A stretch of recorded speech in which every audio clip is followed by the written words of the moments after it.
This is Off Track. Question for you. How often do you guys have to like clean out your AirPod cases from like dirt and earwax and stuff? Well, I don't own them long enough to need to clean them. So that's not really a problem that I have. Are you losing them, or are you just like constantly in need of like the new model? No, I don't give. I actually don't like them that much. I like their convenience. I hate how they look. I lose them temporarily and then find them again. But by that point, Amazon has delivered them 3 hours later from when I ordered them. It's like, yeah. That's a Becky move. Becky has like several pairs. It's either that I didn't spill them.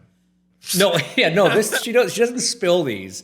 She either loses them or claims they don't work and then gets new ones. And then I see her using the old ones like in a different application somewhere, and just doesn't. I don't know. Something there didn't quite add up.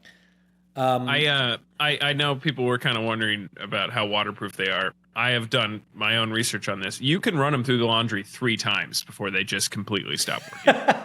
I've definitely after the second time they get a little spotty. Yeah, third time's the charm. So, anyways, I just got some new AirPods. So is that how you clean them? Apple AirPods, good for exactly 3 cleans. It's funny you say you don't really like them otherwise, because you're right. Like the convenience of them is just undeniable, and like Apple wins because they just make it so that there's. But you look like such a use them, dude. I'll never forget the first time they came out with like the original plug-in, the long ones, right?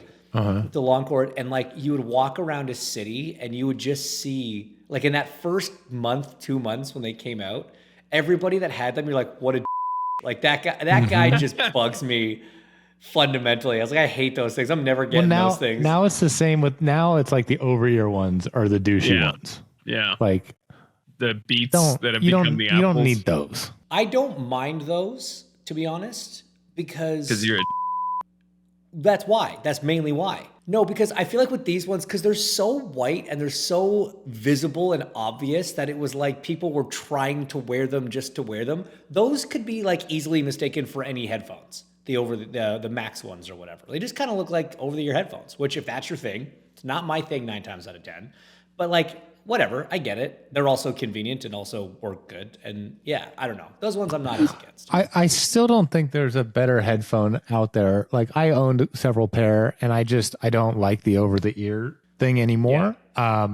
But like the Bose Quiet Comfort 20s or whatever, that was the greatest headphone that's been made. And I don't want the whole thingamabob, but like nothing's touched that. I've done the like Bose noise canceling ones in the ear. They're fine. They're not as good. These are, again, it's the convenience. As soon as you open it and plug it in your ear, it's automatically connected to all your so it's like, it's not plug and play. It's putting your ear in play. That's fair. I'm a big fan of stealing the Delta headphones, even when I don't need them. Like if I'm on 30-cent ones that scratch the inside of your ear. Come in paper bags because they're so cheap. Yeah, I love them. I use them for everything. What do you use them for? What is everything? What are all these applications? Usually, I haven't flown in a while, so I'm using these because my last pair of Delta ones broke. But when we're recording this, once seen you with Delta. No. Yeah, Tim, go back and watch some of our old videos. Those heads. No, come back and watch some of our old videos. I will take a screenshot now and send it to you. And then on the Nintendo Switch, they plug in. Sometimes if I want my Kindle to read something to me, I'll have it do that. I like the Delta ones. So much to the point where if I have a layover and I have 2 Delta flights, I'll take one on each flight. Stop. What is your Kindle reading to you? You don't have it read documents sometimes? No, I don't want a Kindle. But. You don't even you're not even talking about like a book. You're saying like you'll have it read documents to you? Well, if I'm going to listen to a book, I'm going to get like the proper audio book. Right. But if I'm going to like download there's like an article I want to read, I'll download it as PDF and I'll just have it like my Kindle read it to me while I'm doing something else. Now you can have Siri do that, so I don't do that anymore. You can? Yeah. What documents do you... Anyways, there was pricing. You're like the least tied down guy I can think of. I know documents sometimes. No, but like your scripts and stuff, right? Which obviously you're not having your Kindle read. I don't do the Kindle read script. No. Right. So what documents that aren't No, but like there's like an outline or a show Bible or pitch material that I need to go over, and I don't want to like really focus on it. I Diet just have my cherry thing ready Coke? to me. No, that is a Diet Coke. That's a Christmas Diet Coke. Oh, Which, if there was a Diet Cherry Coke, I would absolutely smash that. But no, I did not know that, Tim, that Siri can read my articles for me. Luckily, I also have eyes, so I'm not going to probably do that anytime soon. But like, if I'm doing the dishes, I want to. Oh, hey, there was when this you do article that dishes, somebody you sent on a don't group need chat. to read your documents. I don't think. Well, I was talking about the articles now. We moved on. Try and keep up.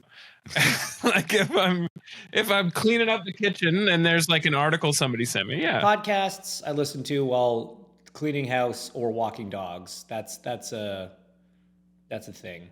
So I'm in a group chat that right. sends a bunch of articles. Like today, there's been 3 articles in this group chat, and they're all kind of interesting. But I'm not going to sit down and read all 3 of them. So like, I'm going to have them on while I'm doing other stuff. You want to know what's funny? Is You're when gonna have your documents mentioned, on. What do you listen You're to? really stuck on Documents? that word documents, aren't you? It's great. Like, I just meant Alex. it like that's what they're classified as in terms of a file. Like they're a .doc or a .pdf. They're in Just my go to- documents folder on my computer. But no, I used one word and he's latched onto it. Got Siri just reading off his tax returns to him. You know what's funny, Tim? guess. I mean, no, not Tim. Alex. You know what's funny is when Tim hears us talk about a group chat that we're on that he's not a part of, he immediately gets FOMO and starts questioning what the group chat is and why he's not part of it. He just mentioned one that we're not on, and all it does is share articles. I cannot tell you how uninterested I am in being on that group chat. Well, we also talk about when we're going to play board games, but it's just become an article sharing group chat. Do you guys? Is it just no words? It's just like you guys respond with articles. You just talk. Pretty about much. it. links. Yeah, it's become that. Do you yeah. do you do like the little emoji responses or not? Yeah, you do the like you like it, or Yeah. you like do the like The passive dislike. aggressive thumbs up. Cool. Yeah. Yeah. Do you ever dislike it if you don't like the article? Will you go back and give it that's the what thumbs I just down? said. You go give it, but like it's not to say like, hey, you shouldn't have shared this, but it's like, oh man, this is about something that's bad. I'd feel bad if I like that. Speaking of documents, Alex Albon's a bitch. You're gonna have to hit me with this one because I don't see where your hatred's coming from here. Did you not hear his whole onboard or like that I whole did. message exchange? Okay, and you I thought did. that was And he appropriate? it's not that I thought it was appropriate. I just thought that for the amount of times I've heard him say like good stuff and Okay. intelligent stuff, one outburst, Fine. I'm not necessarily gonna write him off as a human being. I think that's not how I operate. You know that. I want to go through your old radio messages and see how many times you've just mother team for a strategy call. Just the once. And it was It ended okay. I mean it wasn't really a strategy call, more so just a complete and total failure. Operational blunder. Yeah, exactly. No, here is what I didn't like. I think I'm just bothered by the tone of voice of these younger drivers. And man, I am old man on bench right now. I love it. I love it so much. Hold on. First of all, update what you're talking about. So during the race, Albon, who by the way has been doing an incredible job this year when you think about who he's competing against as his teammate, Carlos Sainz, multi-Grand Prix winner, was challenging old Charles in a Ferrari pretty much every weekend for years. Like they were neck and neck, and Carlos goes to the Williams. Albon, there's always kind of been an asterisk by him because, he had that difficult stint at Red Bull, and then he's been with a team that, hasn't had a car, and how good have his teammates really been. Anyways, he's clearly very fast. Qualified in the top 10. Did he make it into Q3? Yeah, he was ninth. Yeah. Okay. And was kind of running there the whole time. And I think that, it was a eye-piercingly boring race. And so there wasn't really a lot of options, but I think the team maybe tried to take, a gamble, and kept him out a little bit longer, and he basically got undercut, and he lost a couple spots. And all it was just this crying on the radio about basically how inept that decision was and how stupid they were for doing it and how dare they do this to him, blah, blah, blah. And it's just like, you were stuck in position, whatever. Okay. You weren't going anywhere. You probably would have yelled at us if we didn't try and do something. So we were trying to do something. It didn't work out. Like, no one is doing anything in this race. The response was, it would have been even worse if we didn't do what we did. So shut up. You don't have all the information. Stop whining. Like, I don't mind some emotion and yelling, but like, it was just oh my God, you guys, how dare you do this to me? And it's just like, bro. Yeah, it was. Like, that's what I didn't like, is, I think. Yeah, he made it sound like he knew better. Where like, when you're in the car, you can only see one race. You only know what's happening to you and maybe directly in front of you, right? You don't know the implications of anything else. And so, and I've said this to like other drivers. I've had this conversation with guys before when I've witnessed that kind of behavior. It's like, look, man, you have to assume when you're in the car that the team can see stuff that you can't. They know stuff that you don't. And those decisions are based on all the stuff that you do not know. If you get out of the car and you guys have your debrief and you realize after the fact they've done something dumb, you guys can have that conversation then. But in the race, it is so pointless fighting with your team about something like that because you don't have all the information. Do you want to know what the funny part is? Like, during the same race, before the first stop, Max comes on the radio and he was like, can I start pushing? Because like, he knew that they were getting into a pit window and that, like, I guess he knew the cars were starting to cycle based on he was probably watching TV around the track or whatever. And his engineer was like, oh yeah, you probably should start doing that. So like, I think Max is the exception because he probably does know more somehow than everyone else. But yes, he also gets on the radio sometimes and on the team pretty hard, but. For sure. I don't know. I think it was kind of a trend this weekend. Like Gabriel Bortello, whatever's Bortoletto, was like screaming and crying on the radio when he almost lost it in 130R about how the car broke, and he like just put his right sides in the grass before he turned in. Yeah. It's like, what are you guys doing? And then old Jack doing or whatever when he turned into turn one with the DRS open and he hits the wall, and thankfully he was okay because that was a monstrous hit. And he comes on the radio and he's like, what happened? And they're like, well, there was the button you were supposed to hit. Yeah. So we've just gone straight into Suzuka. James, why don't you talk to us? I wanted to touch on something if we can real quick, just based on what you guys were talking about there, because you were talking about like you have to put the trust in the fact that the team has more information than you do. Coming up, obviously, like you start in go-karting, that's not the case. You're the one out there. You're not getting information piped into your head from somebody else. So when you start making the transition to being in the forms of racing that you do have someone in your ear kind of giving you strategy, how is that adjustment, or how was it for you guys? Well, you don't have any strategy until essentially IndyCar, F1, IMSA. Until there's pit stops, there's no strategy. The strategy is keep the tires under you and beat the other guys. So you don't really need a lot of coaching on that. You don't really need a lot of back and forth on that. So the short answer is, Tim, I mean, you get there as a rookie, and you know actually nothing.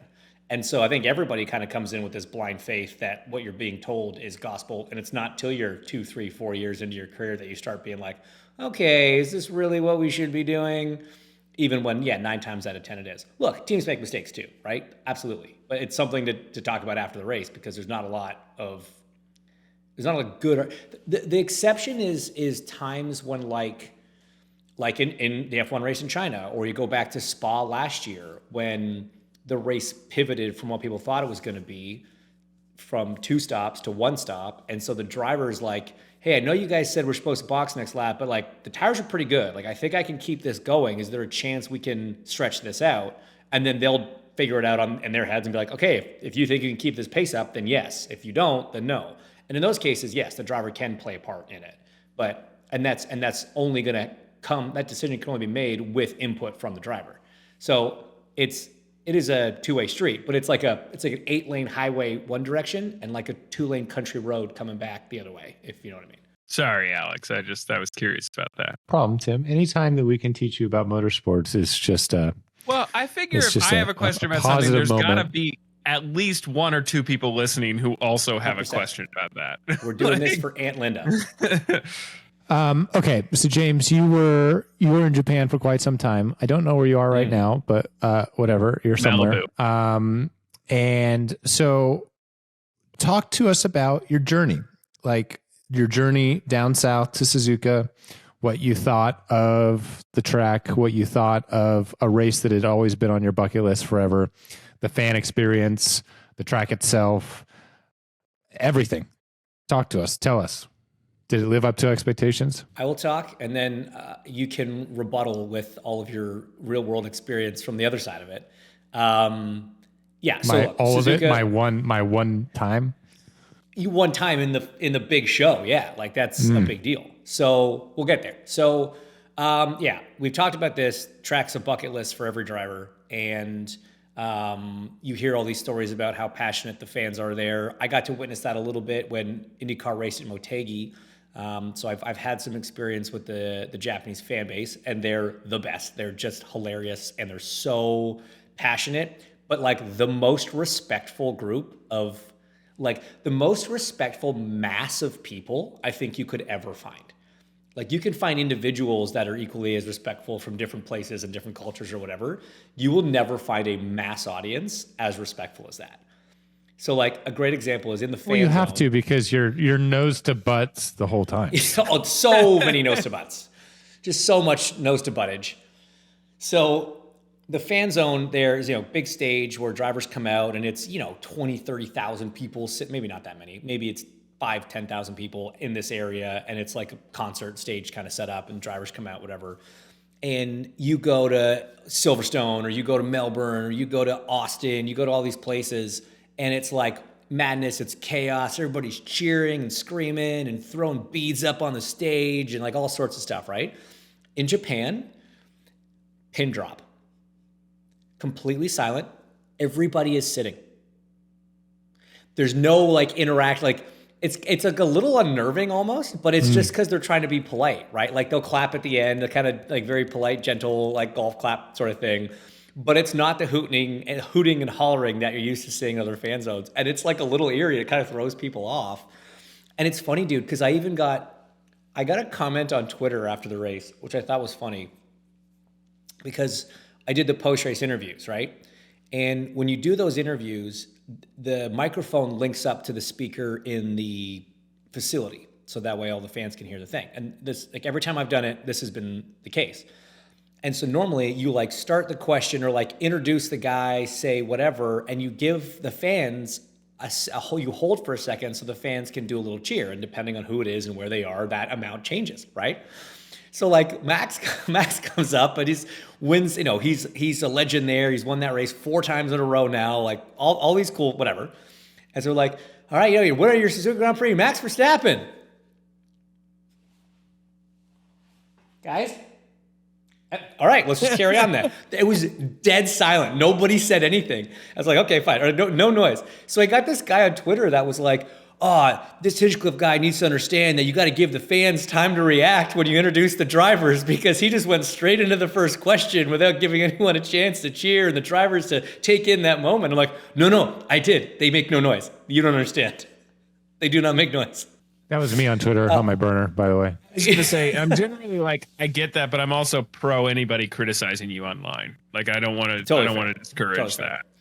So anyway, the track, I was just hoping when I got there that, often in these shows we'll do like, we'll get to participate in the hot laps to do like a lap for the broadcast, right? Like a track preview or whatever. The hot laps program where all the different OEMs give 2 or 3 cars to drivers and they take fans around, whatever, they don't bring it to Japan. And so I was like, oh man, like I was so bummed. And Alex Jakes, the lead commentator, and I were talking about it. He's like, hold on, I got an idea. And he reached out to one of our producers, George Crocombe. Big shout out, George. Because George got in touch with a Porsche Super Cup or Porsche Carrera Cup Japan team. I was like, hey, can one of our commentators take one of your race cars around the track on Thursday? And they're like, yeah, sure. I was like, what? Okay. So I rock up. I have a helmet. I have a pair of boots. I don't know. Somebody, like an open face helmet that was just at the track that George like spec'd out for me. Okay. And I had, I stole a pair of boots from one of the drivers, one of the F1 drivers, who I'm going to not name because he doesn't know that I took them. And I was in street clothes. They're like, oh, well, like, we do passenger rides and they don't have to wear race suits. So you can just go in your street clothes. I was like, okay. So I'm wearing race boots, a helmet, and street clothes. Get into this thing. And they're just like, yeah, here's the car. Drive out that way and hang a right. And there's pit lane. And I was like, no info, like no prep, no nothing. Just off you go. Like, yeah, like I got in it and I was like, hey, how do you start it? Like nobody even showed me how to turn the thing on. And they're just like, yeah, go ahead. And so I just got to go. I was like 4 laps. It wasn't a lot of running, but like, dude, I got to go rip around Suzuka for 4 laps in a Porsche Super Cup car or Porsche. Was it Carrera with Cup slicks? Car. Yes, it was with slicks. Oh my God. In street They just clothes. fired me in street clothes. Dude, the seatbelts were so loose. I don't even know who the driver was. I maxed out everything and I was like, I am barely in this car, man. This is so bad. And like, I obviously wasn't going to go out and like fire it off 10 tenths and put myself in a position to crash. But like, Why not? brake failures happen and tires come loose sometimes. And like, I don't know who built this car. And they're just like, yeah, have at it, bud. I'm like, this is the least Formula One weekend experience I've ever had. So loose. That's it was awesome. so cool though. So cool, man. So I just got the racetrack to myself on Thursday for 4 laps and got to just go feel it and see it. And awesome. Wow. Chills. Literal chills. It was like, it's so much more The narrow than... pageantry chill. Thank you for picking that up. It's so narrow. I was shocked at how narrow it felt. And the Probably why the race flow of was it so- all is, well, yeah. I mean, like, well, yeah. So anyway, so that experience was great. The track is incredible. The race was it was this second most boring race we've seen in the last 2 years, beat only by Monaco last year when everybody pit on the red flag on the first lap and then drove around on hards 5 seconds off the pace and didn't change a single position. Oh, I thought you were going to say St. Pete IndyCar. No, dude, way more entertaining than anything that happened in Japan. No. So I saw, did you see Jeremy Clarkson's tweet a couple days ago? I did not. Oh yeah, I think He was like, I've had an idea to make F1 racing more consistently exciting. Don't use tracks where overtaking is difficult. It's got That's some very logic to it. practical. Yeah. It's very practical. Harder to execute. So okay, the race was boring. There seemed to be a lot of chatter about qualifying. So is that worth recapping? We talked last week a lot about the Red Bull situation, and if you guys listened, you realized that James and I at the end both said that no way is Liam Lawson going to outqualify Yuki Tsunoda, and no way is Yuki Tsunoda going to be close to Max. And we were right, I must say. Lawson did outqualify Yuki. No. They were 14th and 15th. Yeah. Was it true? Oh, shoot. Well, okay. Whatever. It wasn't like this big, oh my But God. it's by what? And like, it wasn't, in Yuki's defense, he got to, look, you still gotta execute when it happens. But like, the team, the way the red flag fell in Q2, he kind of got boned a little bit. And so if you look in practice, man, on the softs, he was legitimately almost as fast as Max. Like, he was within a tenth or two of Max over a single lap. It was much better than anyone's done in that car for the last 36 months. So some potential there. He boned it in qualifying, and the team boned him a little bit in qualifying. But overall did like actually a pretty solid job. But what was so impressive about qualifying, Tim, and Alex knows this, it was just another example of why Max Verstappen is so much better than everybody right now. His qualifying lap in a car, like the McLarens were comfortably a quarter second a lap faster than anybody in Suzuka over a lap. And look, if you want to say once everybody shows up for qualifying, that deficit can shrink a bit because Red Bull's got a special engine map, or Mercedes has a special engine map or something. They run a bit more fuel in practice, whatever. Fine, but it's a tenth and a half if it's not 2.5. Like, it's all of easy tenth and a half. And what Max did in qualifying was he extracted everything that car could do and then some, where the other guys just made mistakes. He was absolutely perfect. So we talk about your theoretical best laps, right? So F1 tracks have 3 sectors. And in qualifying, let's say you do 2 runs in Q1, 2 runs in Q2, 2 runs in Q3, okay? Six runs through the whole track. Max's best sector 1, his best sector 2, and his best sector 3 all came on the same lap, and it was his last one. That is so hard to do. Like, if you've got 2 new sets of tires back to back, there's a good chance you're going to find ways to improve in at least 2 of the 3 sectors kind of thing, right? By your third run, it's law of diminishing returns, right? Unless you made a mistake somewhere, like it's small that you're by your 4th, 5th, 6th run to keep finding pace and to not have a single sector not be your best. And none of them were the best sectors. None of them were purple. All of them were green. He just put it together, man. And like at that track, qualifying's the race. As soon as he gets through turn 1 and first, game over. And he should have been 3rd at best, probably 5th. And he qualified pole and he won the race. Unbelievable. What was amazing. So I was watching qualifying a little tape delayed, but I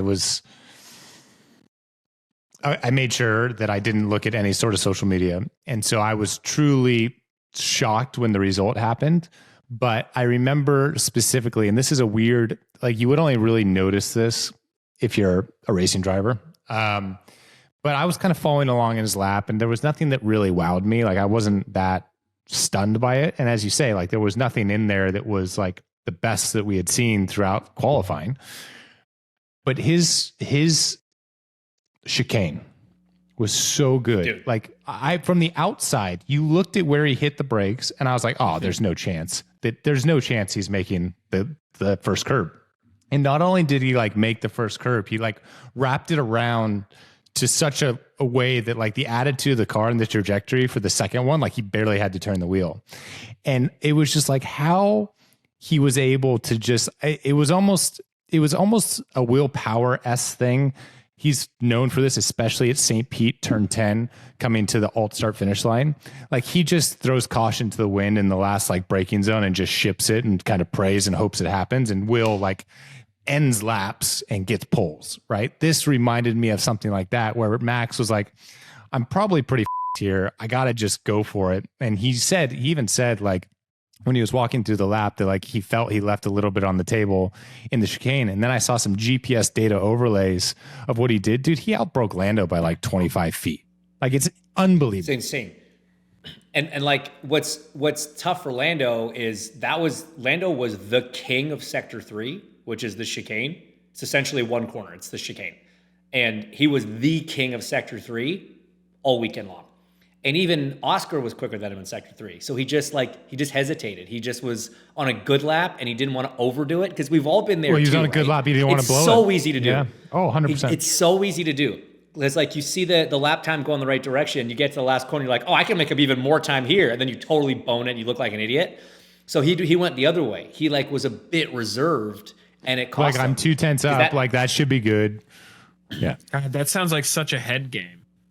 Of just it's why Max is the best. And like he even said it again in his interview, similar to the point James was alluding to. He was like, I know that our car's not that good, but I know I'm going to make less mistakes than every single other person. So he's like, as long as I have a car that's somewhere in some window at some point, like I will just drive better than everyone else and like I'll make the difference. And he just flat out said it and he continues to do it. So you can't really argue with it. That's the problem, right? When you've got like, even Lando got out of the car and was like, you got to be kidding me. Yeah, okay, I guess I get it. You know, Fernando Alonso, who is the guy that when you poll drivers, heard of him, globally, doesn't matter what series.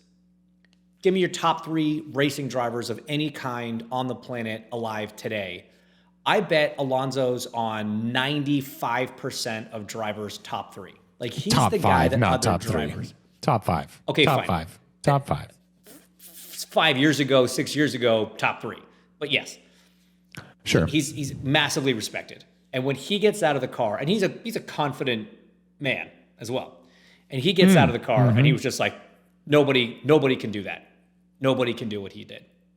And like that was for me, like he was laughing, he was smiling. He's like, yeah, man, no chance. Like we don't have any chance against this guy right now. It's wild. It was cool to watch, honestly. Like it was really, really impressive. And even though it was a boring race, the fact that all three of the like 1, 2, 3 were all within 4 seconds of the entire Grand Prix, because the McLarens were quicker, they just couldn't get around them, right? Yeah. Max had a great line. He was like, "Yeah, if I was in that car, you wouldn't have seen me." Also probably true. And like you can't argue it. It's like even those guys are like, yeah. It was funny because like we got through turn 1, and I jokingly like, "Oh, that was a good race." To like the room where we were watching, literally there was 1 position change in the top 10 from there on out. It was pretty brutal. Pretty brutal. It was pretty bad. I think we all need to, there's so much conversation going around about Red Bull this, Red Bull that, whatever. Isaac Hadjar, I don't know how to say his name. Bravo to him, because he is clearly insanely fast and talented, and also has a massive. So like, that's just, he's winning in all phases of life and his career. It's really and that's going just, well for him. What? Yeah, just big man. Huge. How did we come by this information? Just look it up, Tim. Essentially Anyway, all but said it. Yeah. Yeah, so moving right along, Tim's going to now lose sleep over that one. Well, I just want him to start Googling that. Yeah. I'm not going to Google that. Hadjar, big. Did you hear about the science fine? The what? Say that 10 times fast. Yeah. Science fine. Like Carlos Sounds Sainz. Yeah. He got fined. Okay. No, I did not. Okay. Did he curse? So, no. This is even worse. Oh, this is sick, right? This is even dumber. Even dumber. The fact that the FIA can get away with this is insane. So it's in the like protocols for F1 drivers that you have to be present at the front of the grid for the playing of the national anthem of the host country. Fair. Carlos was sick. He had like some stomach bug or something. Okay. Was with the FIA medical staff who acknowledged he had a legitimate problem. And so he was getting treated for something in some capacity and was late arriving for the anthem. I think still made at least the end of it. Maybe he didn't. Doesn't matter. Had a medical reason to not be there, and they fined him €20,000 for like breaking protocol and procedure. The FIA is such a joke. That doesn't surprise me at all. Like it is a joke, but it doesn't surprise me. It makes me. What's the phrase? I'm disappointed, not surprised. Mm-hmm. Yeah. I'm not mad. I'm disappointed. I thought that was out of control, but anyway, c'est la vie. Neither here nor there. So yes, Japan was great. Great vacation with Becky. Great to catch up with our friends from Singapore, Matt and Sid. Awesome race. Shout out to Stumo from Haas, who got them all sorted with passes and took care of them during the weekend. And Max is phenomenal. So we move on. Nothing going on this weekend? No, I had one small thing flying home that I want to touch on though. So this is just a rant. This is not going to mean anything to either of you or anybody listening, but I just have to get it off. I'm gonna check out then. Me. Yeah, you can go to the bathroom, whatever. So for some reason, as a Canadian, and this has always been the case, this is not new, the type of visa that I have, normally if you get a US visa, like a lot of times it's like a full page sized sticker that goes in your passport. And it has all your picture and it looks like another passport page almost, like, but it's got US visa stuff all over it, right? Mm-hmm. Or you got a green card, or you get a resident card if you're a resident. The particular visa that I've green got, card for when you're green, right? Right. Yep. If you're green, if you're not feeling well, you get a green card. Still get fined by the FIA, but yeah. Of course. Yeah. Absolutely. Yeah, I've got a backlog of fines from 2015 when I missed a lot of pre-race anthems because I was in hospital trying to recover blood. For some reason, my visa in a Canadian passport, you don't get that visa sticker, okay? You just have a piece of paper. And you have to carry that piece of paper around with you always because it has to, if somebody wants to see it, you got to be able to show it. So I have to carry this very important document around with me everywhere. Like a real document, yeah, that you would need. Like a real document. Yeah, right. Not one that Siri's going to read to me over my Kindle. So when I was checking into the airport in Japan, a Japanese airline, you land in the States and you clear customs in the States. But when I check into Japan, they're like, do you live in the US? And I was like, yes, I do. And they're like, do you have a visa? I said, yes, I do. They're like, I don't see it in your passport. I'm like, because it's not. Well, where is it? It's right here. And I present the piece of paper. They're like, what's this? This is my visa. Why isn't it in the passport? Ask US Customs. I don't know. I've had this conversation half a dozen times over the last 15 years where when checking into an airport in a foreign country, they're like, well, you can't live in the States. And I just want to be like, respectfully, yes, I can. You don't know. And it's not your country. Why do you care? Let me on the plane. If they want to kick me out when I get there, that's my problem. Why do the check-in desks in a foreign country? I don't think, no, because it's not their problem. It is their problem because they have to then give a seat to your immigrant ass back to the country. Do they? It has to be on the same airline? I believe so. Like, yeah. I know that's like, they like kick you out. Well, I've heard stories where like when they deny you, they immediately ask for your credit card and they swipe and buy you a ticket out of here. Well, okay, fine, like, if you have the funds, but like there's some people that can't afford $700 on a round trip back to wherever.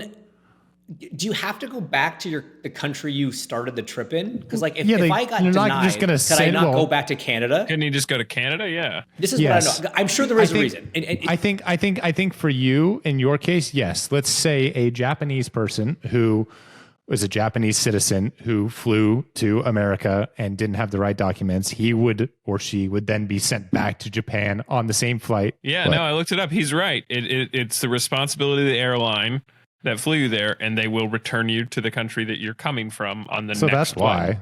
Because they don't want to spend $1,000 to get your ass back to where you're supposed to be. Also forget the nuisance of it. Like that's such a big responsibility that you have to carry around an 8.5 by 11 piece of white paper at all times 100%. And keep it protected and not crinkled and like I mean, horrible, we're all given a card at birth, and they're like, "Don't lose it, can't laminate it. Good luck."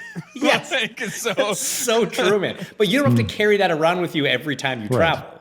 You just got to remember the number. That's the most important part. Sometimes you need it. What do you need it for? I have never once needed it. I feel like I've needed it for something. For anything in my life right now. You know what I've never looked into is if I have to like apply for a permanent resident card, or because like they never gave me one. I feel like we should maybe talk about Long Beach. Okay. All right. I'm going to look into that because maybe I can solve my own problem here by being proactive. Anyway, well, Long Beach anyways, guys, Long Beach is this weekend. It is on Fox. It is listen, there's a reminder from IndyCar Marketing that I'm going to pass along to all of our listeners. The Masters is also this weekend. We get the Masters is a big deal. We get that it's a big event that people look forward to each year, and that's totally fine. All that we ask is that you also have IndyCar race on another TV. In my mind, I don't really care. I don't really care if you're watching it or not. Just put it on a TV in a bedroom, in a bar, in a living room. I'm gonna give an alternate. I'm gonna give an alternate strategy for this. Is the Masters is what? It's 4 days, right? It's like Thursday, Friday, Saturday, Sunday, 6 hours a day, right? If you're watching all of that, you suck. You don't. That's not a way to live your life. No, but James, here's the argument that people are going to have against you. And all I'm saying is, watch whatever you want to watch. It's a free country. It's America. Do what you want. Just put it on a TV. If they're going to invest that amount of time, they're going to watch the end. I'm not encouraging that anyone watch golf for 4 days. No, the leaders tee off for the end when we go green. It's really unfortunate. Perfect. That's perfect because a round of golf takes like 76 hours. So just tee off watch the tee off, come back to the race, and for the final holes. Oh, I thought not tee off to start the game. Round. No. Okay, it's so like as the Alex end said, to the end. put it on another TV anywhere in the house on your phone. That whatever. would be super helpful. Yeah, be nice. Thank you for watching. And then if we can ask a really big, thing, that would be tune in to Barber 2 weeks from now. That would be sweet. Because you could make up for it. Honestly, if you love the Masters, you'll love the Augusta Motorsports. The Augusta of Motorsports. Yep, that checks out. Exactly right. And there's like the Venn diagram of people who love golf and people who love giant statues of spiders is basically a circle. So it works out. It's wild. Yeah. Alec, how you feel about Long Beach? Really good. I think we're going to win. That's all I want to say. I love that. I mean, I love that. You've won it twice. You actually no, but can you make it not as boring as the last time? Because that was I don't think awesome. so. I'll take a boring win because it'll be a really fun night. That's will we finally do the tough dolphin? Will we finally do the tough dolphin tattoos if you win? Getting the hell out of there. We'll see, Tim. We will see. But no, I love Long Beach. We always wax on about this event. But it's for real because it's the best one outside the Indy 500. It's the 50th anniversary of the Acura Grand Prix of Long Beach. There's a huge amount of history there. It's always such an amazing event because there's so much going on, but also the knowledge of the fans is incredible. The turnout of the fans, even on a Friday, is always second to none. So we love going there. I'm a little biased because it's a pseudo home race, but I think I am not in the minority when I say it's one of the highlight events on the calendar. So can't wait, man. Very excited. Yeah, after Indy, it's the one, and the fact that it's an IndyCar IMSA doubleheader is always, a huge thing and very exciting. And on that note, special note and special shout out for Robbie Wickens, who is going to make his IMSA WeatherTech debut this weekend, moving his way up the motorsports ladder once again. So very cool. A hand-controlled Corvette is going to be what he's driving. I'm very excited to watch this. And IMSA race Saturday, IndyCar race Sunday. Don't miss it, guys. It's going to be great. Or if you miss it, put it on television. Anyways. Yeah, just have it on. Just have it on. Just turn it on. Just turn it on. That's all I'm asking. Stream Just turn it. It on. Stream it on your phone. Just, break into your neighbor's house. Turn it on their house too. Yeah. But we officially encourage breaking and entering. No, it's breaking and entering. We're not going to say that. We're not going to say that. Adding ambiance. All right, we don't. It's breaking and leaving. It's breaking and leaving. Breaking and leaving. You're in and out. That sounds. In and legal. out. It's not break. We're not going to break anything. Breaking might be the problem. Okay. We encourage correct. entering and leaving. We're just gonna knock, ask, request, and then leave. There's no entering. There's no breaking. There's no entering. There's requesting. There's knocking, requesting, and leaving. If you want to be a nerd about it. Get consent, guys. That's all we're saying. This has been Off Track with Hinch and Rossi. Off Track is part of the SiriusXM Sports Podcast Network. If you enjoyed this episode and want to hear more, please give a 5-star rating and leave a review. Subscribe today wherever you stream your podcasts. We are at Ask Off Track on Twitter and Instagram. And if you want to follow us on Twitter, we're at Hinchtown and at Alexander Rossi. If you want to follow Tim, though we have no idea why you would, he's at the Tim Durham on Twitter. Find us on YouTube and subscribe to our channel for exclusive video content. Off Track is produced by Tim Durham, and by that we mean Tim.